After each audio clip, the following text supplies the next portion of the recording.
Hello back guys, welcome back to Let's Play Disco Elysium. Okay, last time we went to the bookstore to browse some books and board games. It's like the kind of stuff I like to do in real life, you know. I love to go to bookstores, just browsing the books even if I'm not buying anything. Basically,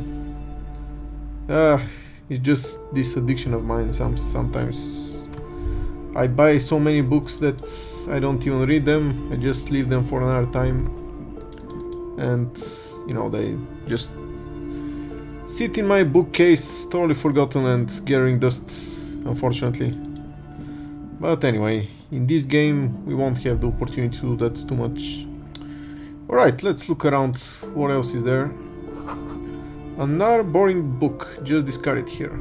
Oh, really? Well, it's like a rule of crime novels is that if you see like some boring book just discarded anywhere, it must be important for the story, so I don't know about that. Shelf of paranormal books. This bookstore is not strictly about crime, romance and biographies of famous people. There's also a wide range of paranatural literature. Alright, storekeep, what books are those? Sir, please, no browsing in that shelf. That wisdom is not for free. Ha, what? I can't have you end up like opening a police store next door and stealing my customers. Oh no. What? Let's look through a shelf. Amidst the various books you find one written by someone named Matthias W. Dundas. It's about wholeness, unity, balance. Looks like one of those self-help books. The point of the books and many others on this shelf is to give people medicinal advice in situations where they don't have access to paid health services. Oh no, so in other words, some quack doctor stuff. How does that work? It serves platitudes while also telling everyone that traditional medicine, the kind people don't have access to and which costs more in this book, is garbage and would only give you cancer anyway, without even curing your cold or anything. I mean, it's not like this is wrong. I mean, judging from my own experience, traditional medicine can cure very few things. And actually, yeah, cold... I mean, not the cold itself, it can cure the symptoms of the cold, but at least it helps. But it won't cure you. On the other hand, like those kind of supernatural healing methods, I think they're even worse. I mean, most of them don't even do that, but you know, they all rely on the placebo effect, so people, if they think it's going to work, sometimes just this enough to help you get better. Unfortunately, medicine is so far behind. Anyway. Wholeness, unity, balance. On the other hand, that can basically take care of anything. Though it is important to note, when it's up to your mind to heal yourself, then it's because of your mind that you're ill in the first place. Aha! Couldn't have put it better myself. Yeah, it's your own fault if you're ill, got it? Yep, pretty much. Does the book say anything else? The book features chapters on topics such as how to find magnesium. Oh, it even lists plants you can harvest magnesium from. How to continue drinking if you're an alcoholic who has destroyed his liver. What? And there's even a chapter on the ancient race tradition of using the gallbladder preservatives to treat and prevent sexually transmitted diseases. Pre and post factum apply. Nothing worth buying. This is just mundane garbage. What's even paranatural about this? Okay, 97%. Let's try it. Find something truly outerworldly. Thankfully I didn't roll a 2 this time. The throbbing in your head increases with every passing moment you gaze at the shelf. Suddenly, as if out of nowhere, a small green book becomes apparent. The title of it reads, Medicinal purposes of the pale. Huh. The pale, isn't this something that warrior lady mentioned? The one on the boat? What is the pale? The book contains very little explanation on the matter. This knowledge seems to be taken for granted. Ha! Well, that's the case with most books, unfortunately. What is this book about? The book contains descriptions of various pseudoscientific therapies, alternative medicines, and folk remedies involving the pale, also known as La Territoire or La Territoire. For example, it recommends vigorously swatting one's naked body with a venik or hand broom made from the leafy twigs of a young birch tree from the near pale. It is like this Catholic organization called Opus Dei that supposedly, supposedly lashes itself in order to cleanse the body. Well, even better if you can find someone else, preferably a large man dressed in nothing but a towel, to thrash you while you're spread naked and helpless on a cool slab. Sounds like just a regular massage to me. Sounds painful. It is supposedly invigorating and good for the circulation. Okay, what else? It also recommends consuming distilled spirits like vodka or whiskey that have been aged in the pale. Readers are instructed to cover these jars in a shower hole just outside the pale, and leave them there for 30 to 60 days, depending on the potency desired. What? And what does this pale-aged liquor do? Among other benefits, it's alleged to restore a damaged liver to perfect health. Oh no, come on. This such thing doesn't exist, unfortunately. Alright, I should probably get my hands on some of that. What else is in there? For general health and well-being, readers are encouraged to take regular strolls through the pale, though a sidebar cautions readers to limit each stroll to less than an hour. These strolls promise to cleanse the mind of worries and the body of toxins, especially if the perambulator performs this ritual in the nude. Nudity figures prominently in a number of these prescriptions. Oh boy. Sounds even more like a hoax now. This is exactly what you need. I don't know, I don't want to be the party pooper, but this pale territory sounds sort of dangerous. Maybe you shouldn't walk in it naked. Or maybe you shouldn't walk naked at all. Ever thought of that book? Alright, anything else of note? There's an entire section devoted to cures for men who are struggling to perform their marital obligations. Oh no. Well, certainly don't need that. You close the book and return it to a place on the shelf. Do I really need this after I bought this? I mean, let's return later. After I have more money. Okay, what is this? Map wall. Several maps have been attached to a bulletin board hidden inside the alcove. They are held up by small pins. The board has come loose from one corner. The maps look old and faded. Your eye catches a map of Insulint, a map of Revachol, and a map of Martinez. Ooh, okay. Look at the map of Insulint. This large map displays archipelagos. You see a constellation of small dots on the light blue emptiness of the Insuldic Ocean.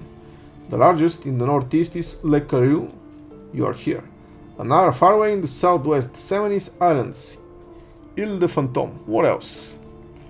Ozone, Laurentide, Face à la Mer, Archipelagos, North Arcade Islands. All those specks of dust on the vastness of the Insulindic. On the edges of the map, the color fades into a blur of dotted lines, black and white. In the northeast, a dust mite stands on the north coast of Le Caillou. In a bookstore. It's you. Thank you. Radiating outwards towards you. No, from you. The suzerain Revachol, with a radius of 80 kilometers. Still, the crown jewel of this Isola would be barely visible. Alright, squint first. Can you see cities on the islands? You can. On Caillou, Revachol, a single black star. On Ozone, Fond de l'Air and Virmandieu. On Archipelagos, Croyan, Moran, Villeux, on Semenine, Olduvai, and on Laurentide, the Aura of the Seven Seas. Blah. Okay, why do we... The hell does everything have to sound French? Alright, look at the edges. Cosines, azimuths. Nothing interesting.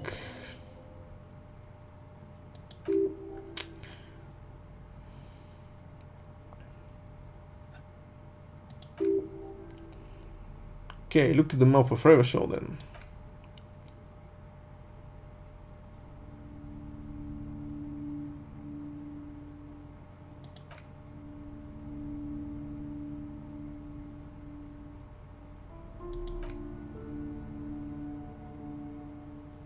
Coron, it's somewhere to live, not bad. Okay, so that's where this lady and her daughter wanted to move to.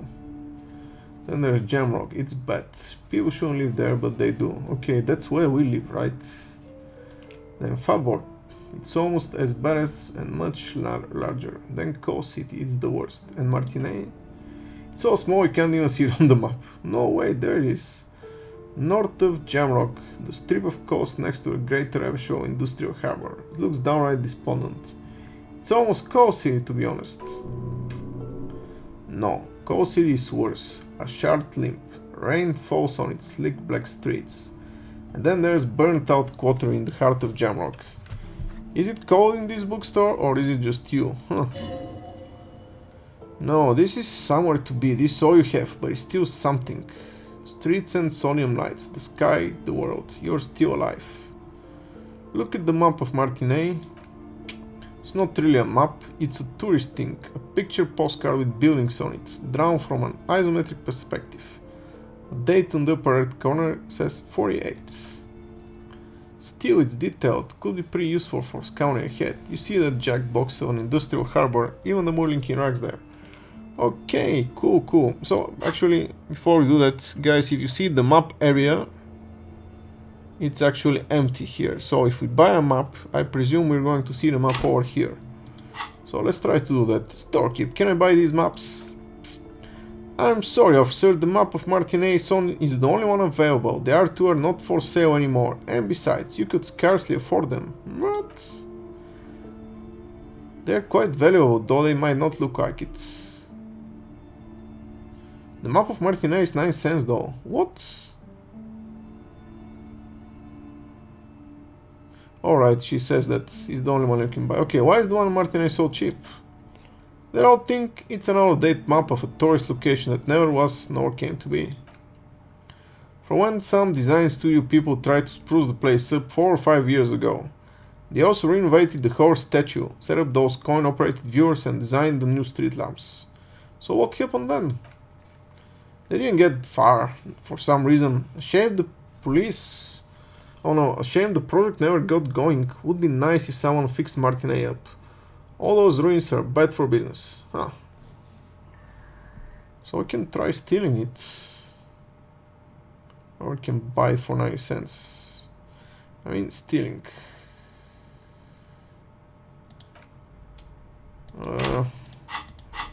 How easy can I do it? Interfacing, so I have those gloves. Anything else that can help me with interfacing? Nothing that I can remember. Apparently not. Okay, let's not steal. Stealing is wrong. It's only 9 cents, let's buy it. Always good to be informed on your surroundings. Alright. And we got a map. Okay, if we interact. Alright. Trace path through the grid.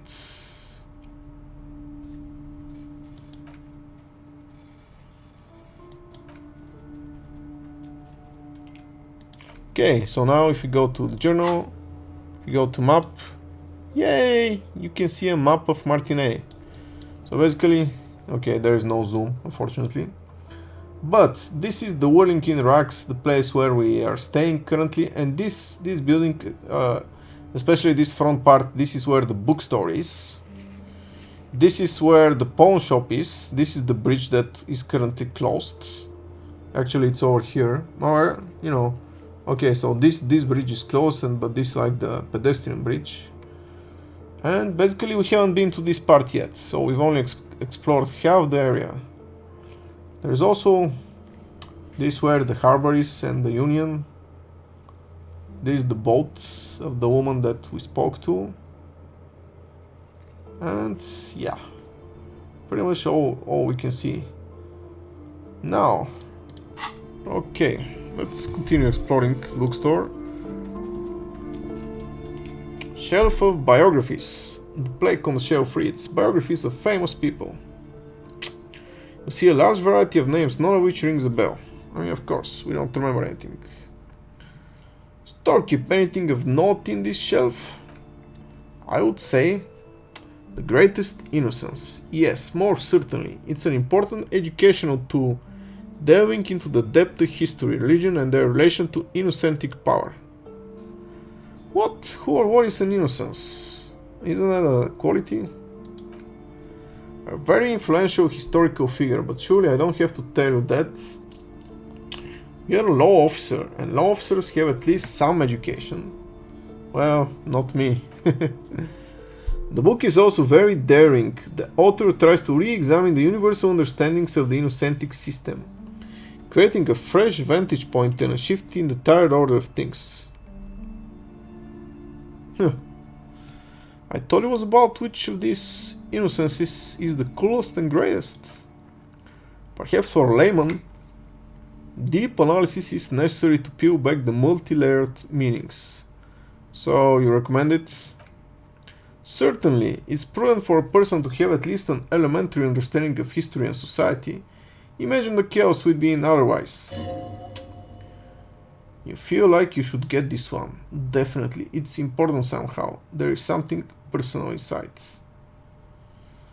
Okay, if they say so, I'm interested in this greatest innocence book. A true cultural touchstone. Enjoy the read, alright. Okay, look through a display of books, anything else? Browsing through all the books with all their names makes your head spin. None of these seem important or relevant. It's all just vapid egoism. Suddenly, a particularly odd title catches your eye. It reads, High Speed Love, the tragic true story of Jacob Earl and Alfie Deletras. By one Celia Averbrook. What is this about? High Speed Love chronicles the romance between two of the finest tip-top tourney racers in history. One of them is the madcap driver Jacob Earl. His blonde mane graces the cover. Next to Earl's life story, you see a slim biography of an Occidental rock star called the Anti-Star. He is famous for shooting morphine into one of his eyeballs. Ugh. And cocaine into the other. Next to that, Ravacholian radio personality Ghulam Baby stands in front of a run-down drug den. He is a permanent fixture on Channel 8, reporting on real-life crime and ruining cops' days. I really must insist you buy one of these books. You are interrupted by a shopkeeper. Reading them is not for free. Do still browse though, but not for too long. Well, I already bought one. Ha! She understands she has erred against the customer and immediately corrects course, of course. I'm sorry, I didn't mean to rush you. You are browsing. Go ahead, take your time. Time is commerce. Time is money, in other words. Okay. What is in here? Quaint picture book brochure. Very colorful. From A to Zurich. A guide to well-behaved cockatoo. Oh, nice. Okay, so that's what we were trying to find out.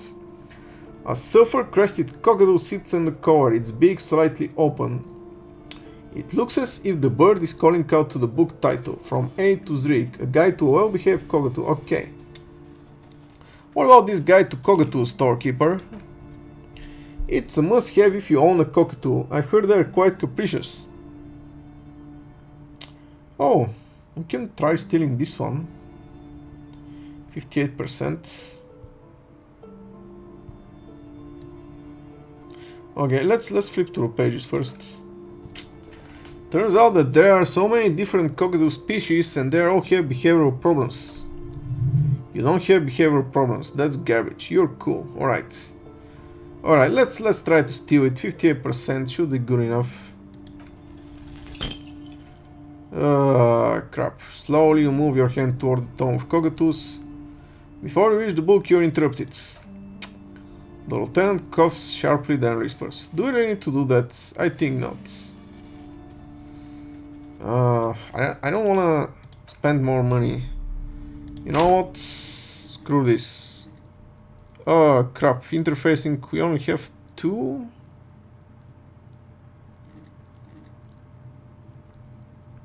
I mean, this means we can only do this thing twice, and I'm pretty sure there are some more important things to do with interfacing, unfortunately. So, alright. Not gonna steal it. Okay, I want to buy the guy with cockatoos. Oh, nature enthusiast, good choice. I knew it was a good idea to keep that around. Okay, and this, it's a tome of fascist magic, rather candid. Okay, what about this shelf here? Shelf of crime novels. These shelves are overburdened with books from the same series. You see the name Dick Mullen over and over. Oh yeah, our friend. Okay, storekeep, what's all this crime fiction? Oh, crime, robberies, murders, even sexual crimes. We are fortunate to have Dick Mullen and his stories to sort all that out. You're a police officer, apparently. You should buy all of these. They really do teach a person how to be a pro detective. Not really, actually. I know for sure that real detective work has nothing in common with detective novels. I mean, it's like things are really like so well put together as in real life as in detective novels, where you have like a handy list of suspects and the culprit is always one of them, and you know, the person who least expects, and how the culprit always returns to the scene of the crime. This never happens in real life. Usually in real life the culprit is far away before even the crime is discovered. So, you know, bad idea. Sex crimes did pique your interest, but still, this Dick Mullen person only gets your pleasure centers down. Okay, look through the pile of books. Crime fiction. It's a disgrace. An asinine misinterpretation of the physical attributes and the arduous everyday work of actual police officers. True. These books greatly overstate the excitement of police work, glossing over how long it takes to actually follow up on leads and eliminate dead ends. Furthermore, they simply have no idea how hard it is to simply remove a body from a tree. I can agree with that, actually. What's more, they completely ignore the psychological hardships of year after year coming into contact with people during the worst days of their lives. Not a single mention of all the stress this work creates upon the officer's family. Detective fiction just doesn't tell the truth at all. Now, would you like a list of the books found on this shelf? Sure thing! You see, Dick Mullen on the job.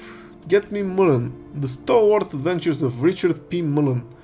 Dick Mullen and the murder in the orchard. The sordid affair of Dick Mullen. A killing is declared. Dick Mullen in the murder house. The final case of Dick Mullen. An obvious lie.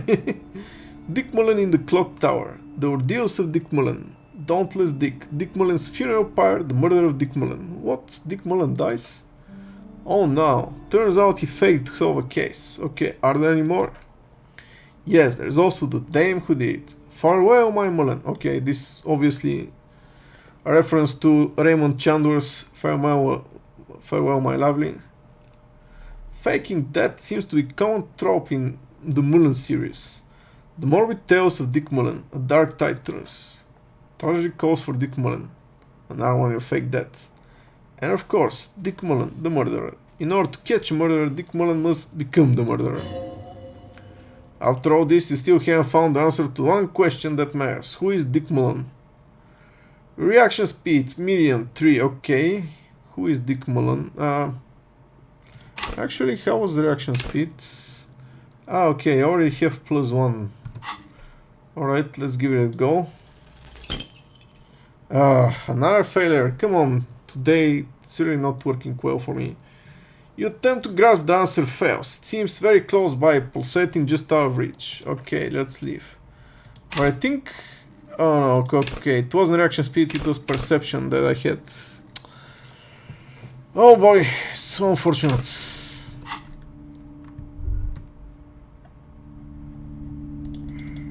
Alright, whatever. Just being unlucky. Bought a couple of books. We can read them later though. Let's actually finish the conversations I had with these people. So now that the girl is here. Sir. I can't talk right now. I'm very busy with my homework. I have so much homework now. So I am guessing she's back to school. You just can't win. Out of the rain and into the gutter. What are you doing now? Math? It's really difficult, like really. They say you need to get rich. Better than standing outside in the cold, I guess. Oh, I found something while you were away. What is it? I thought this would fit you. She gives you a hat, almost exactly like the one Dick Mullen wears on the covers. Like thanks for helping me out. Not me, the city I mean, like a detective does. Wait, where do you get it? Just what Dick Mullen would ask. Haha, a guy from behind the curtains. I'm not really supposed to go there. Aha, it's a fedora? Maybe, it's the hat Dick Mullen wears all the time. You look way more serious with that. Right, have to get back to my homework right now before Mom notices. Man, this is hard. Alright, and we get a new item. Dick Mullen's hat. Nice. +1 encyclopedia as opposed to my current hat, which is +1 reaction speed, -1 rhetoric. Okay. I guess for now I'm going to replace it. Yay, look, I look way cooler with this hat. Look like a real cowboy. But yeah, whenever we need reaction speed like just a moment ago, even though it didn't help us at all, we're going to go back to the orange bum hat. Whatever, alright. Let's go here, actually. Closed curtains. You see a set of tattered curtains blocking the way to another room. A strange cage-like trinket dangles from the curtains. Excuse me, officer. The back room is strictly for employees only. Okay, examine the strange cage-like trinket. You see some kind of charm, an irregular polyhedron, assembled from bones, sticks and straw. Inside, a disturbing fish head with empty eye sockets stares at you. Aside from poking at it, suspiciously there is nothing else to do with the fish head charm at this time. The curtains remain shut before you. Shopkeeper, what's behind the curtains? Nothing. Please go back to browsing books. Don't you feel compelled to look at the books? The books are all you care about. Oddly enough, the more she tries to draw you away from the curtains, the more alluring they become. Alright, ignore the curtains for now. But let's talk to her about this. Hello again, esteemed officer, and welcome to Crime, Romance, and Biographies of Famous People. Wait. Couldn't I talk to her about the curtains? Okay, let's pull open the curtains then. Just as you're about to pull open the curtains, the petrified voice of the shop owner cries once more. Sir, don't touch that. I told you it's off limits for the customers. Her hand has closed around her pendant, her fingers nervously playing with the talisman. Parapsychologically speaking, we are done if you decide to open them. I won't be held responsible for the consequences. It's too dangerous. She looks away, mumbling. Why is everyone always messing with the curtains? Why can't they just buy books like normal people?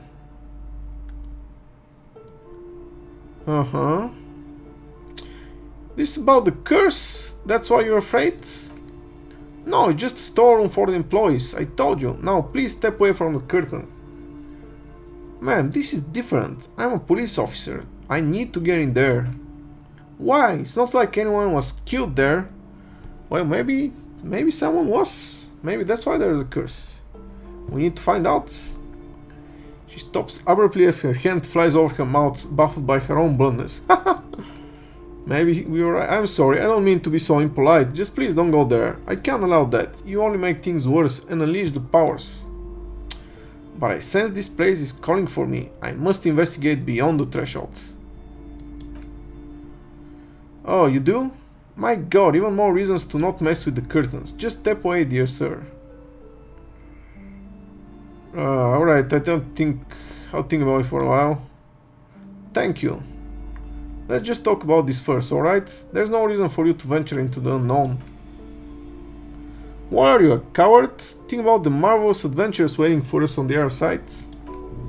Lies. Rip them open, we say. There is something mysterious about the curtains. Be careful. Alright. Let's talk to her. Again, she said that we should talk about it first. Maybe now I can talk about it. Hello again, esteemed officer, and welcome to Crime, Romance, and Biographies of Famous People. Why are you so uptight about those curtains? I just want to know what's on the other side. I already told you, it's just a storage room for employees. I don't understand why it's so important to you. Just let it go, officer. Go buy some goddamn books. You're supposed to be drawn to the books. Ah, shut up. We already bought some books. If it's just a storage room, then why do you have that strange trinket on the curtains? Just for decoration. Okay. Okay, fine. It's because this place is cursed, just like Annette said. They don't call it the doomed commercial area for nothing. Are you happy now, officer? Happy that you've ruined everything? What? We haven't ruined anything. Take it easy. You've broken her resistance. Pushing her further will gain nothing. How does this curse manifest itself? The curse is so much worse than you could imagine. It's a disease eating at the very foundation. It's the curse of financial distress, of ruin and bankruptcy. Didn't that curtain just move? Ah, Annette mentioned that the previous tenants have experienced some financial troubles. It's not just that, officer. We are dealing with something supernatural here. It's the cacodemons feeding off bad business practices and disappointing income statements. There is something wrong with this building, I can tell you. Ever since I arrived, I've sensed an eerie lingering presence, as if I was unwanted here. Sounds familiar. Huh. Don't mention it. Why didn't you just tell me right away it's the curse? It's not good to talk about the curse, not in detail. The negativism is dangerous. Talking about the void rates angers them. Such rates may prove a formidable enemy. Suit up! Have you sought help from anyone? Yes, I have contacted numerous parapsychologists and even a pair of Seminist mediators. They provided me with the wards. Oh boy, she got duped. The wards helped keep the doom at bay and protect us against the darkness that lies further in the building. Even though now I fear, it is not enough. Okay, is your pendant part of the wards as well? Oh, this? No, it's a special human amulet, blessed by desert pygmy shamans with a spell of compulsion. It's to compel people to buy books. It's not working. There are numerous spells cast throughout the store. I had the books anointed with a different inducement spell. For example, it's guaranteed to boost sales 15%. Would you like me to take the case? I should investigate, see if the curse is real. Most certainly not. I don't want anyone who's not familiar with the psychic arts to get involved in this mess. Stay away, leave the spirits be so they can return to their slumber. Psychic arts? Sounds right. Down our alley. Drama 0. Oh man. Okay. It's unfortunate. So this glass is reduced drama by 1. So okay. Let's replace them.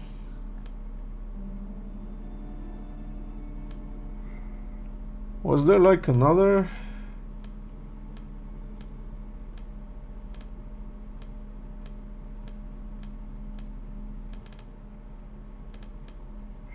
Alright, the cigarettes. Totally forgot. Okay. So let's do 2 birds with 1 stone. It's unfortunate. Can we smoke inside? There it is, bravely the army in your pocket. The first smokes platoon. 20 brave souls standing in salute, ready to step into the fire for you, sir. Alright. Pull one out of the pack. You picked the best one. This soldier is fat and succulent. What are you waiting for? Light up, re-become yourself. Oh yes, Bratan. Please light up. You need a trooper between your lips right now. Calm your shit down. Go to Pleasureland. Become a genius. Alright, light it up. Get a lot of this rock and roll cop here, people. Johnny Thundercow fished a cheap light out of his pants. With a flick of the thumb, there's fire. A primal satisfaction. Here we go. Alright, dip that bad boy in the flame and breathe in. Alright. And for some reason, cigarettes raise our intellect and damage our health. Or at least this one is true. But, okay. We completed the task, which was actually the very first task that we had. Find smokes and smoke them, and for that we gained some experience. Seriously guys, this is the only game that you gain experience for smoking. Alright, but the important thing is that we gain +1 to all intellect skills. Even though we lose 1 health, should be fine. So now we have drama of 2. Let's give it a shot now. Hello again, esteemed officer, and welcome to Crime, Romance, and Biographies of Famous People. 83%. Come on, at least this one should succeed. Finally. Slither up to her, you silver-tongued fiend. Show her what world-class perfidy looks like. Ha! Ma'am, I came here to help. I've handled paranatural situations before. Are you sure? Don't think I haven't seen charlatans before. I send the psychic emanations from afar. The sleeper beyond calls out. I'm not sure I can trust your claims. Honestly, you look like a bit of a drinker. I'm sorry for being so blunt, but... Hey now, hey. You need the boost to focus, alright? Alright, the lieutenant keeps his usual stony calm. He suddenly picks out his notebook. Go ahead then, rock her world, he thinks. I'll compose some notes. Okay. You see, it's necessary to drink the spirits in order to contact the void. How do you know all this? Here we go. I'm the Void Revenant. I have the powers to debed all the bad energies. I should have realized. A paralyzed within the fabric. The hand of fate guides us. Our meeting couldn't have been mere chance. Perhaps you truly are the one to deliver this woman from the doom. But I am not the only one at risk. I have to think of my daughter. You are certain you can help us, keep us safe? I can't allow any collateral damage to hit us. Just ask my partner Kim, he'll vouch for me. The lieutenant has not been listening close enough. Oh, certainly so, ma'am. I can assure you my partner is eminent in this particular field. If you promise, good officer, then you might be our last hope. Do you swear it? On my honor. Thank you, sir. And there's one thing I haven't told you about yet. The entity. Ooh, okay. And we got a new task. Investigate the doomed commercial area. Alright. Do not act surprised. You know of these things, sire. The entity? Of course, the entity. For I have sensed its presence. You have? The entity takes the form of a woman. A witch, probably. I suspected that she must be connected to the curse ever since I first saw her. Did you know that she lives inside the chimney? Oh, the chimney, the passage between heaven and hell, of course. Yes, that chimney is part of the building's central furnace and it's enormous. She has barricaded herself behind some metal security curtains. God knows what she's doing there. And we gain a key to the bookstore back door. Some unnatural magic, I assume. You should go find the entity and ask what happened to all the companies in the building. What is the source of this curse? Here's the key to the worthy door behind the curtains. Take it. Oh, and please do return to me after you looked around. I am quite anxious to know what she has to say about the curse. What do you discover in there? Unbelievable darkness and ruin. What you discover? Probably just some office space, don't be scared. Okay, I had a few more questions about the curse. Okay, but please, only a few questions. You don't want to disturb the spirits, alright. Never mind then, I had other questions, and farewell now, book peddler. Okay. So what do you do? Oh, we complete the find smokes and smoke them task. Okay, cool. Right. So next thing is we need to investigate this place. But we're going to do that next time, you guys. I think this is a good place to stop. So I'll see you next time. Have a good day. Bye bye.